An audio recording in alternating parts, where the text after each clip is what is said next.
10 मई अक्षय तृतीया साल का वह दिन होता है जिस दिन आप बिना किसी संशय के शुभ और मांगलिक कार्य बड़ी आसानी से शुरू कर सकते हैं।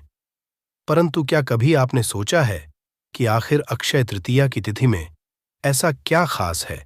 कब और किस दिन पड़ने वाली है अक्षय तृतीया?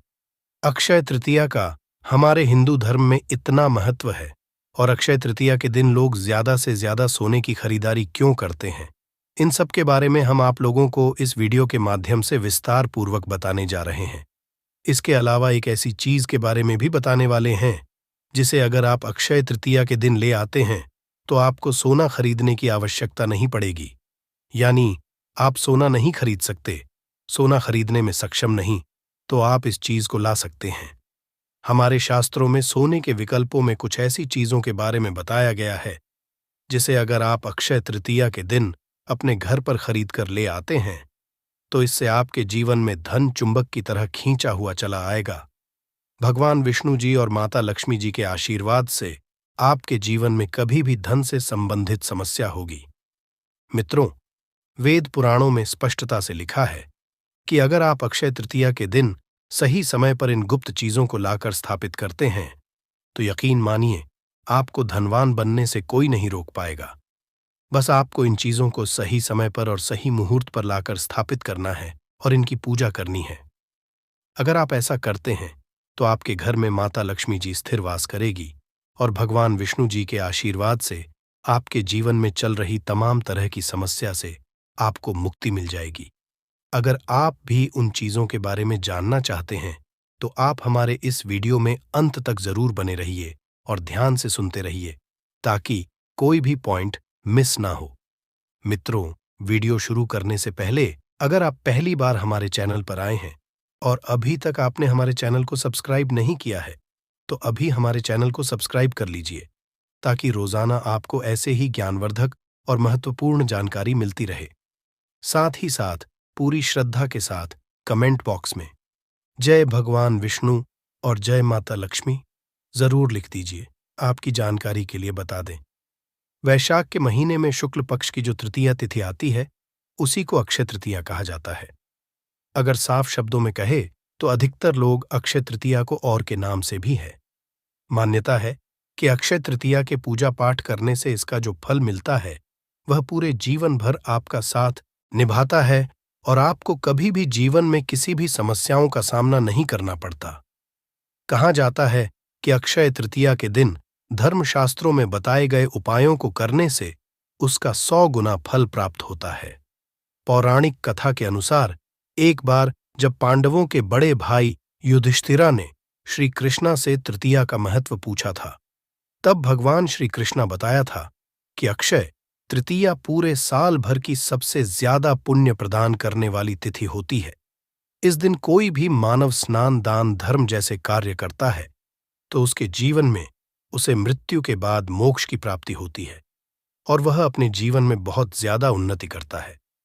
इस बार अक्षय तृतीया 10 मई 2023 शनिवार के दिन सुबह 7:50 पर शुरू होगी और इसका समापन 23 के दिन 7:45 पर होगा। ऐसे में अगर आप 10 और 23 मई के दिन उन उपायों को कर लेते हैं जो हम बताने जा रहे हैं तो निश्चित रूप से भगवान विष्णु जी और माता लक्ष्मी जी की कृपा आपके और आपके परिवार के ऊपर हमेशा बनी रहेगी। आप जीवन में बहुत ज्यादा तरक्की करते हुए नजर आएंगे। तो आइए अब जान लेते उन चीजों के बारे में जो आपको इस दिन खरीद कर लाना है और इनका सरल सा उपाय करना है। साथ ही साथ एक ऐसी चीज के बारे में भी बताएंगे जो 10 रुपए की होगी परंतु वह सोने से भी ज्यादा कीमती होगी। तो आइए अब एक एक करके उन चीजों के बारे में जानते हैं। सबसे पहली चीज के बारे में बात करें तो आपको इस दिन सरसों के दाने खरीद कर लाना है। यानी जो पीले कलर के सरसों के दाने होते हैं उन्हें आपको खरीद कर लाना है।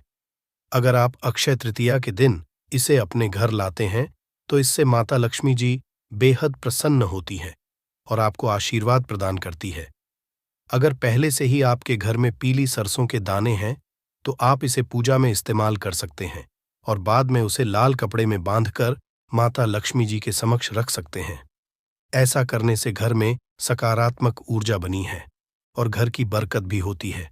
चीज है कौड़ी, आपको अक्षय तृतीया के दिन 11 कौड़ी खरीद कर लाना है। कौड़ी आपको मार्केट में बड़ी आसानी से मिल जाएगी। कौड़ी खरीद कर लाने के बाद अपने पूजा घर में जाना है और माता लक्ष्मी जी के सामने एक लाल कपड़ा बिछाना है और उस कपड़े में कौड़ी को रख देना है और उसे मौली धागे से बांध देना है। फिर उस पोटली को माता लक्ष्मी जी के चरणों छुआकर अपने धन रखने वाले स्थान में रख देना है। अगर आप ऐसा करते हैं तो यकीन मानिए, आप जीवन में धन खींचा हुआ चला आएगा। माता लक्ष्मी जी आपके घर में स्थिर वास करेगी। तीसरी चीज है दक्षिणावर्ती शंख। अक्षय तृतीया के दिन प्रत्येक भक्तों को दक्षिणावर्ती शंख लाकर अपने पूजा घर में स्थापित कर देना चाहिए। कहा जाता है कि दक्षिणावर्ती शंख में साक्षात भगवान विष्णु जी का वास है, परंतु शंख लाते समय आपको इस बात का ध्यान रखना है कि आपको असली दक्षिणावर्ती शंख ही लाना है। अगर आप अक्षय तृतीया के दिन शंख अपने घर ले आते हैं तो आपके जीवन में आपको सुख, समृद्धि, धन, ऐश्वर्य और आरोग्य की प्राप्ति होगी। मित्रों, अब हम आप लोगों को एक ऐसी चीज के बारे में बताने जा रहे हैं जिसे शास्त्रों में सोना के बराबर समझा गया है, और अगर आप अक्षय तृतीया के इसे लेकर आते हैं तो आपको साक्षात भगवान विष्णु जी और माता लक्ष्मी जी का विशेष आशीर्वाद प्राप्त होगा। आपको अक्षय तृतीया के 10 रुपए की जौ खरीद कर लाना है। जौ खरीद कर लाने के बाद अपने पूजा घर में माता लक्ष्मी जी के सामने एक लाल कपड़ा रखना है और उस कपड़े में जौ को रख देना है। जौ रखने के बाद उस कपड़े को मौली धागे से बांध देना है और माता लक्ष्मी जी के चरणों से अपने अलमारी, तिजोरियां, धन रखने वाले स्थान पर रख देना है। अगर आप इस अक्षय तृतीया के दिन बस इतना कर लेते हैं तो यकीन मानिए, भगवान विष्णु जी और माता लक्ष्मी जी की कृपा आपके और आपके पूरे परिवार के ऊपर हमेशा बनी रहेगी। आपके जीवन में धन का आगमन तेज गति से होने लगेगा और आप अपने जीवन में बहुत ज्यादा उन्नति करते हुए नजर आएंगे। इसीलिए आप अक्षय तृतीया के दिन इनको चीजों को जरूर लेकर आइए। इससे आपका जीवन धन धान्य हो जाएगा।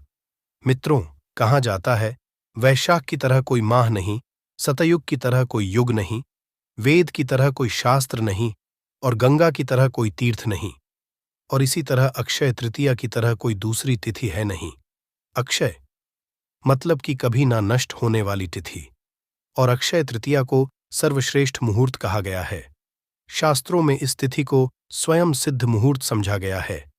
अक्षय तृतीया पर सुख समृद्धि के लिए सोना चांदी खरीदना शुभ समझा जाता है। इस दिन सोना चांदी हीरा खरीदने से हम हमेशा के लिए अक्षय होते हैं, इसलिए इसे समृद्धि देने वाली तिथि भी कहा जाता है। तो दोस्तों, आज हम बात करेंगे अक्षय तृतीया कब है, 10 मई या 11 मई, और साथ ही जानेंगे अक्षय तृतीया का पर्व इतना महत्वपूर्ण क्यों कि इसे गर्मियों की धनतेरस कहा जाता है। इसके शुभ योग, पूजा विधि के बारे में, इस दिन क्या करें क्या ना करें, इस दिन किस चीज की खरीदारी करनी चाहिए, और इस दिन किए जाने वाले कुछ चमत्कारी उपायों के बारे में आज की वीडियो में हम आपको अक्षय तृतीया से संबंधित पूरी जानकारी देने वाले हैं। आपको कहीं और जाने की जरूरत नहीं है। बहुत शर्त यह है कि आपको वीडियो पूरा देखना है, बिल्कुल भी बीच में स्किप करके नहीं देखना है, क्योंकि आधा अधूरा ज्ञान हमेशा हानिकारक होता है। तो उम्मीद करते हैं आप इस वीडियो को पूरा जरूर देखेंगे, परंतु वीडियो को शुरू करने से पहले आप इस वीडियो को लाइक जरूर कर दें और इस चैनल को सब्सक्राइब करके बेल आइकॉन का बटन जरूर ही दबा दें। दोस्तों, हमारे शास्त्रों में 3 अबूझ मुहूर्त बताए गए हैं, जिस दिन आप किसी ज्योतिष से पूछे बिना कोई भी शुभ कार्य हो, 16 संस्कार हो कर सकते हैं। सबसे पहला, चैत्र शुक्ल पक्ष की प्रतिपदा मतलब गुड्डी पड़वा। दूसरा, विजयदशमी। तीसरा, अक्षय तृतीया मतलब आँखा तीज का दिन। और चौथा, शुक्ल कार्तिक शुक्ल पक्ष, चंद्रमा का आधा भाग। इन तिथियों पर सूर्य और चंद्रमा अपनी उच्च राशियों में रहते हैं और इन्हीं तिथियों से सतयुग हो, द्वापर, त्रेता हो, इनके शुरुआत की गणना की गई है। इन्हें चिरंजीवी तिथि भी कहते हैं, क्योंकि विशेष रूप से आँखा तीज को, क्योंकि अष्ट चिरंजीवियों में से एक भगवान श्री परशुराम जी का जन्म इसी दिन हुआ था। धर्म की रक्षा के लिए भगवान विष्णु ने अनेक अवतार लिए, जिसमें नरनारायण, हरिगिरि, परशुराम, 3 अवतार, पवित्र अवतार अक्षय तृतीया को ही उदय हुए। अक्षय तृतीया के दिन माता गंगा का पृथ्वी पर अवतरण हुआ था। गंगा के अवतरण से राजा सागर के 60,000 पुत्रों को मुक्ति मिली थी और मां पार्वती जी ने आज के दिन ही देवी अन्नपूर्णा का अवतार लेकर भगवान शिव को भिक्षा दी थी। माता अन्नपूर्णा ने इसी दिन समस्त विश्व के भरण पोषण का भार भी संभाला था। धन धान्य की हासिली के लिए किए जाने वाले कनकधारा स्तोत्र की रचना भी आदि शंकराचार्य के द्वारा इसी दिन की गई थी। आज के विशेष दिन ही कृष्ण सुदामा मिलन हुआ था और महाभारत के अनुसार अक्षय तृतीया के दिन ही भगवान श्री कृष्ण ने पांडवों की पत्नी द्रौपदी को पांडवों के अज्ञातवास के दौरान अक्षय पात्र भेंट किया था। अक्षय पात्र की विशेषता थी कि इसमें भोजन कभी खत्म नहीं होता था।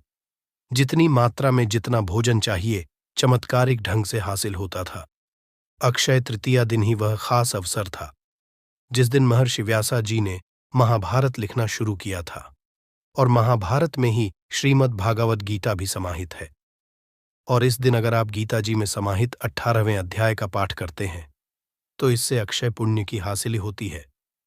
इस दिन महाभारत की लड़ाई खत्म हुई थी। इसी दिन से सतयुग और त्रेता युग की शुरुआत भी हुई थी। वही मान्यताओं के अनुसार इसी दिन पर द्वापर युग का समापन भी हुआ था। और इसी दिन तृतीया के बारे में जब युधिष्ठिरा ने भगवान कृष्ण से पूछा था तो भगवान कृष्ण ने उन्हें इसके महत्व को बताया था। श्री कृष्ण जी ने युधिष्ठिरा को बताया कि अक्षय तृतीया के दिन जो भी रचनात्मक और सांसारिक कार्य किया जाएगा उसका शुभ परिणाम व्यक्ति को हासिल होगा। तो चलिए जानते हैं साल 2024 में अक्षय तृतीया की तिथि कब है। पंचांग के अनुसार अक्षय तृतीया तिथि का प्रारंभ होगा 10 मई सुबह 4:17 पर और तृतीया तिथि की समाप्ति होगी मई सुबह 2:50 पर। 10 मई शुक्रवार को अक्षय तृतीया का दुर्लभ शुभ महासंयोग हासिल हो रहा है क्योंकि शुक्रवार का दिन महालक्ष्मी का है और अक्षय तृतीया इस बार शुक्रवार को ही मनाई जाएगी। बात करें पूजा के शुभ मुहूर्त के बारे में तो सुबह 5:33 से शुभ मुहूर्त प्रारंभ होगा और दोपहर 12:18 तक आप पूजा कर सकते हैं और शुभ मुहूर्त में अक्षय तृतीया तिथि के दिन आप सोना खरीद सकते हैं। सोना खरीदने का शुभ मुहूर्त क्या होगा? देखिए, अक्षय तृतीया तिथि अपने आप में शुभ मुहूर्त है। आप पूरे दिन में सोना, चांदी, हीरे, आभूषण, रत्न, जमीन, गाड़ी या कोई भी खरीदारी आप दिन में आप कर सकते हैं।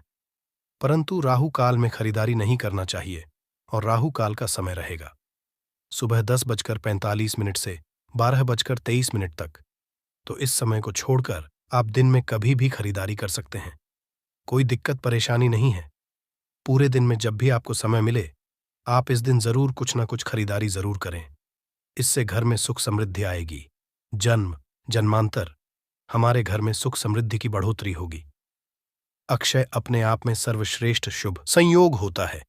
इस दिन मां लक्ष्मी और श्री हरिनारायण मतलब लक्ष्मी नारायण की पूजा आराधना की जाती है।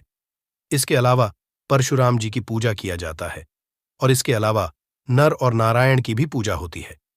इस दिन हवन, स्नान, जप, दान, तर्पण करने के लिए शुभ समझा जाता है। इस दिन सोना खरीदने से मां लक्ष्मी की कृपा बनी रहती है।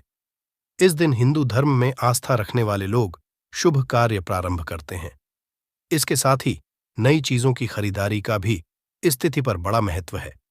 ऐसा समझा जाता है कि इस दिन खरीदारी और खासकर सोना खरीदने से घर में कभी भी धन धान्य की नहीं होती। ये दिन आपके आध्यात्मिक उत्थान के लिए भी बहुत शुभ समझा जाता है।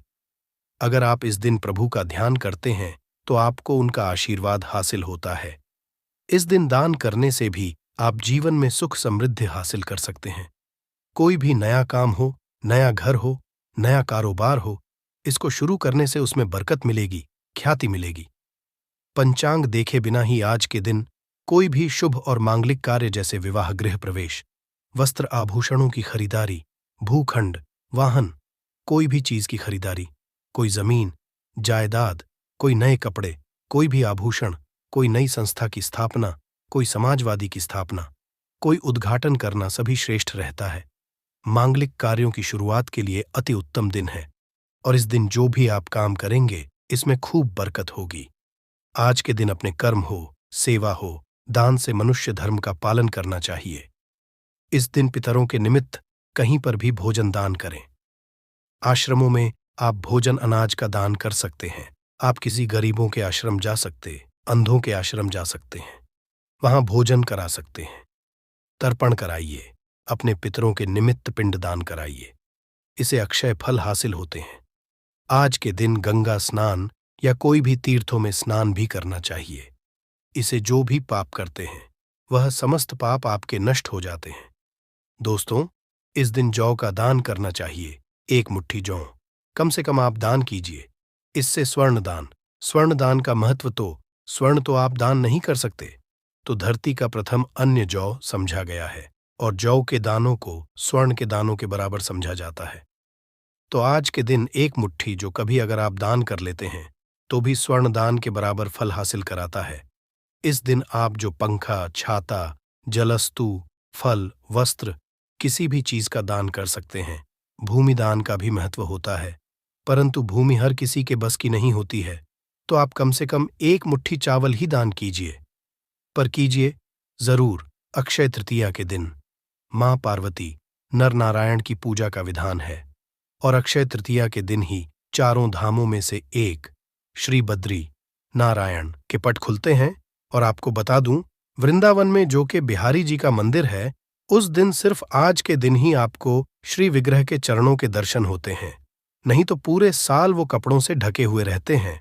तो आज के दिन इसका महात्म्य है, तो खास जान जाएं कि चमत्कारी तिथि है और इसका फायदा आपको उठाना है। इससे पहले किस किस ने उठाया और इसका क्या महात्म्य है, तो छोटी सी कथा बताता हूं। प्राचीन काल में एक सदाचारी और देव ब्राह्मणों में श्रद्धा रखने वाला एक धर्मदास नाम का एक वैश्य हुआ करता था। उसका परिवार बड़ा था और वह सदैव बहुत व्याकुल रहता था।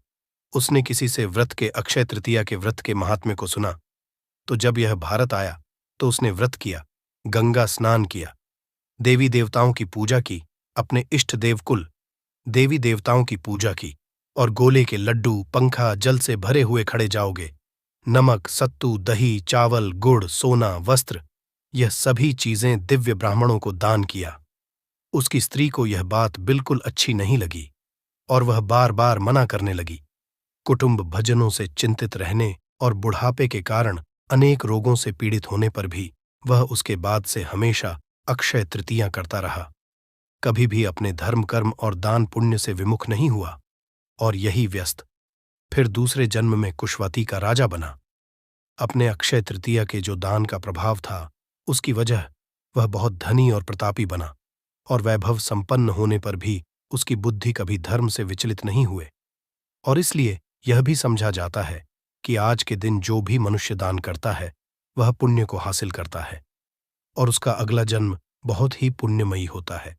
साथ ही साथ यह खास दिन में आप अपने जो स्वजन हैं, जो पुत्रगण हैं, उनके द्वारा अगर कोई पाप किया गया है, जाने अनजाने अपराध है, या फिर आपने स्वयं नहीं, आपके परिवार में किसी ने जाने अनजाने अपराध किया है, तो सच्चे मन से इस दिन ईश्वर से आप क्षमा प्रार्थना करते हैं, तो भगवान आज के दिन सभी के अपराधों को क्षमा करते हैं और आपको सद्गुण प्रदान करते हैं। अब हम जानेंगे अक्षय तृतीया की पूजा विधि। इसके लिए ब्रह्म मुहूर्त में उठकर स्नानादि से निवृत्त होकर सूर्या नारायण को जल अर्पित करना चाहिए। अपने घर के में आप चौकी लगाकर पूजा कर सकते हैं या अपने नजदीक के कोई भी श्री हरि नारायण के मंदिर में कलश की स्थापना करके पूजा संपन्न कर सकते। अक्षय तृतीया की पूजा आराधना में कलश की स्थापना का अत्यंत महत्वपूर्ण स्थान है। मतलब आप कलश स्थापना के बगैर अक्षय तृतीया की पूजा विधि को संपन्न नहीं कर सकते हैं। कलश की स्थापना करके विधि विधान से लक्ष्मी नारायण की पूजा करके धूप दीप करके महालक्ष्मी और श्री हरि विष्णु के मंत्रों का जाप जरूर करना चाहिए। खीर का भोग अर्पित करें। सफेद मिठाई या दूध से निर्मित मिठाई का भोग लगाना उत्तम होता है। अपने सामर्थ्य के अनुसार और सच्ची श्रद्धा भक्ति से आपको भोग लगाना चाहिए। श्री हरि नारायण आपके भोग को जरूर ही स्वीकार करेंगे। इसके बाद आप आरती करके क्षमा याचना कर लीजिए। क्षमा याचना करना अत्यंत आवश्यक होता है, क्योंकि अगर हमारे से पूजा में कोई भी भूल चूक गलती होती है, उसे हमें तत्काल पूजा के समय पूजा आरती करने के बाद भगवान जी से क्षमा याचना मांग लेते हैं, तो हमारी पूजा में जो भी गलती हुई है, भूल चूक हुई है, उसके लिए हमें प्रभु जी जरूर क्षमा कर देते हैं। अक्षय तृतीया में दान पुण्य का अत्यंत महत्वपूर्ण स्थान है। आप किसी भी चीज का दान कर सकते हैं, जो भी आपका है उसके अनुसार आप दान कर सकते हैं, परंतु इस दिन जल से भरा कलश जरूर दान करना चाहिए। एक कलश में जल भरकर उसमें थोड़ी चीनी शक्कर डालकर मीठा जलकर कि किसी भी ब्राह्मण को दक्षिणा के साथ दान कर देना चाहिए। इससे आपके जीवन में सुख समृद्धि आएगी। साथ ही आपके जीवन में अगर आर्थिक तंगी है तो उससे भी छुटकारा आपको मिल जाएगा। तो आप जानते हैं इस दिन क्या करना चाहिए? दोस्तों, अक्षय तृतीया का दिन लक्ष्मी को प्रसन्न करने का दिन कहा जाता है। अगर इस दिन लक्ष्मी के मंत्रों का हम अधिक से अधिक जाप करते हैं तो इससे हमें जन्म जन्मांतर के लिए महालक्ष्मी की कृपा हासिल होती है।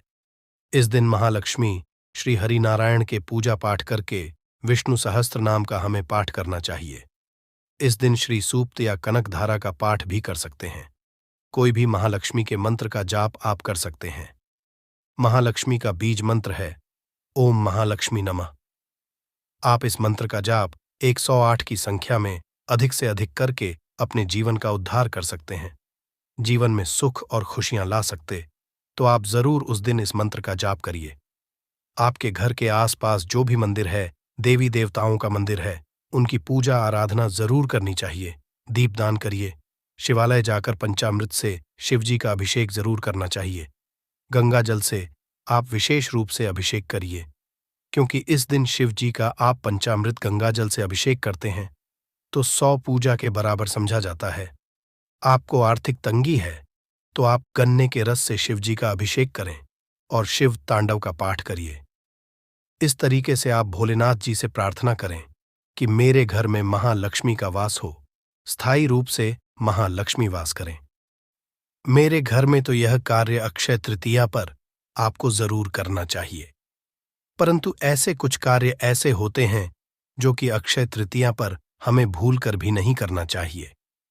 शास्त्रों में कहा गया है कि कर्म हम करते हैं, सभी कर्म अक्षय फल प्रदान करने वाले होते हैं। जो भी हम अच्छा बुरा करते हैं वह सब कुछ संचय हो जाता है। इस दिन किसी भी प्रकार से किसी को भी कष्ट नहीं पहुंचाना चाहिए, चोरी नहीं करना चाहिए, झूठ नहीं बोलना चाहिए, सभी जीवों पर दया करना चाहिए, क्रोधित नहीं होना चाहिए, निंदा भी नहीं करना चाहिए, किसी को अपशब्द नहीं बोलना चाहिए। कोई भी कुछ भी आपसे मांगे तो जरूर देना चाहिए, क्योंकि क्या पता किस भेष में आपको नारायण मिल जाए, उसे कुछ न कुछ जरूर देना चाहिए। आज के दिन तामसिक भोजन नहीं करना चाहिए। तामसिक भोजन में लहसुन, प्याज, मांस, मदिरा, बीड़ी, सिगरेट, इस तरह का कोई भी चीज आपको तामसिक भोजन ग्रहण नहीं करना चाहिए। आप सात्विक भोजन बनाकर स्वयं और परिवार को ग्रहण करना चाहिए। इस दिन शुद्ध शाकाहारी सात्विक भोजन बनाकर भगवान को भोग अर्पित उसके बाद स्वयं अपने परिवार के साथ ग्रहण करिए। इससे महालक्ष्मी श्री नारायण की कृपा आप पर सदा सदा के लिए बनी रहेगी। परिवार हमेशा सुरक्षित रहेगा, सारी मनोकामनाएं पूरी होगी, आर्थिक स्थिति मजबूत होगी, सफलता की हासिली होगी। आज का दिन बहुत श्रेष्ठ है, ताकि मैं आपको एक महा उपाय बता रहा हूं। अगर आप यह उपाय अक्षय तृतीया के दिन कर लेते हैं तो महालक्ष्मी की कृपा बरसने से आपके पर कोई नहीं हो सकता है। अक्षय तृतीया के दिन माता लक्ष्मी को गुलाब का या फिर आप कमल का फूल अर्पित करिए। गुलाबी रंग के पीले रंग के कपड़े पहनकर पूजा करें।